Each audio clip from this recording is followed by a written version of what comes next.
Rồi chào bạn, hôm nay chúng ta sẽ trải nghiệm trên một cái bộ cây máy tính được gọi là rẻ nhất trên quả đất này mà có thể chơi được LOL, mà có card màn hình và cấu hình siêu khủng. Các bạn chuẩn bị trải nghiệm khi chúng ta đấm đá cái game này.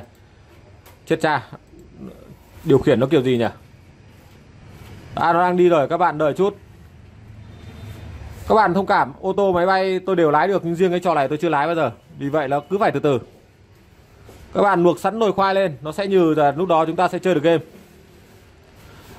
Các bạn để ý nhá, tỷ lệ FPS nó nằm đây, chắc chắn nó nằm đây, nó không thể chạy đi chỗ nào khác được. Hình như là chuột phải, trong đó chữ R, chữ Q nó sẽ đánh như máy. Đó, bạn thấy chưa?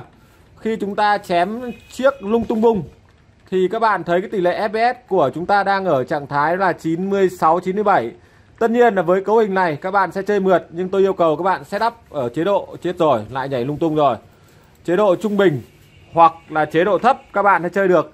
Vì với một cái mức tiền đó là 1.699.990 đồng, chúng ta cũng không thể đòi hỏi gì hơn. Đã thế lại còn cạc màn hình 2GB, chết rồi, chết rồi.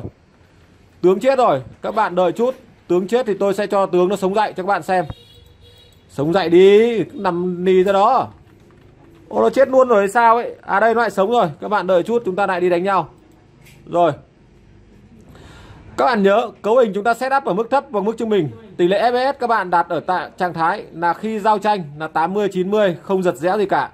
Cấu hình của chúng ta sẽ bao gồm đó là CPU E8400, một anh chàng bạo lực ở dòng socket 775, RAM các bạn ở trạng thái 4GB, HDD ở trạng thái là 160GB, card màn hình đó là GTX 430.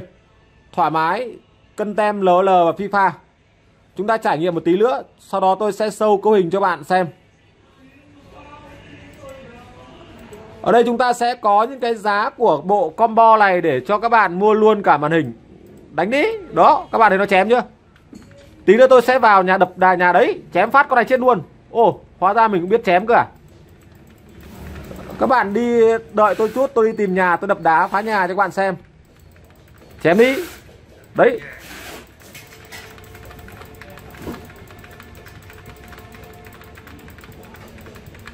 Đập đá phá trụ các bạn.